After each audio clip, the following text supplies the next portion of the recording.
Bonjour, je suis Judicaël Fossalusa, conseiller en gestion de patrimoine chez Bonjour Patrimoine et éditeur de contenu pour gestiondepatrimoine.com. Pour compléter ma série de vidéos sur le PEA, je vais partager avec vous des conseils pour transférer votre PEA vers un organisme susceptible de vous apporter satisfaction dans sa gestion et en réussir les modalités administratives. Vous êtes titulaire d'un plan épargne en action depuis que votre banquier vous en a fait ouvrir un pour remplir ses objectifs commerciaux et depuis, il est à l'abandon et vous vous demandez quoi en faire? Plus généralement, vous disposez d'un PEA sans vraiment savoir pourquoi et vous vous demandez pourquoi encore le conserver? Alors cette vidéo est faite pour vous. Vous n'aurez plus d'excuses d'avoir un PEA dormant.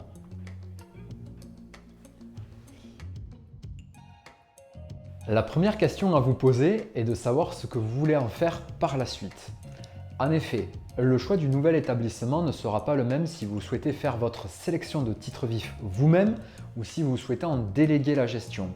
Dans la première hypothèse, comparez les différents établissements en regardant attentivement les frais de transaction, de tenue de compte, le côté friendly de la plateforme, etc.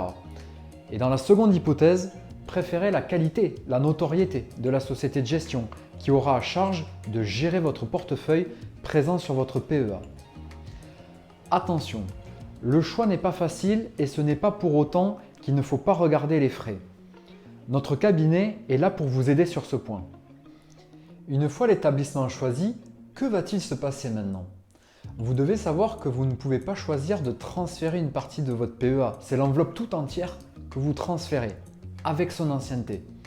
Et oui, le bénéfice pour vous sera de conserver l'antériorité fiscale de votre plan, notamment s'il a plus de 5 ans, vous garderez l'exonération d'impôt sur le revenu sur les gains. Mais alors, comment préparer votre transfert? Vous devez partir du postulat que pendant la période de transfert, vous ne pourrez plus effectuer de transactions. Pourtant, soyez certain que les marchés, eux, peuvent être haussiers ou baissiers pendant cette période. Le secret que je vous partage sera alors de faire le ménage dans vos investissements au sein de votre PEA. Moins il y aura de lignes au moment du transfert, moins vous prenez de risques de subir une perte non maîtrisée et qui plus est, plus vous diminuerez les frais. Car oui, faites attention à la brochure tarifaire de votre établissement actuel et regardez bien les frais relatifs au transfert. Il s'agit souvent d'un coût par ligne présente dans votre PEA, justement les frais, parlons-en. Il arrive que l'établissement futur prenne à sa charge les frais de transfert. Pour autant, je vous conseille de garder une part de liquidité dans votre PEA qui servira à payer ces frais dans l'hypothèse où ceux-ci vous incomberaient. Et pour conclure, si je devais vous donner un dernier conseil, c'est avant tout d'être bien accompagné dans cette démarche. Si vous souhaitez être accompagné dans le transfert de votre PEA, vous pouvez à tout moment nous contacter et un de nos conseillers en gestion de patrimoine sera ravi de pouvoir vous donner satisfaction. Si cette vidéo vous a plu, n'hésitez pas à mettre un like et à vous abonner. À bientôt.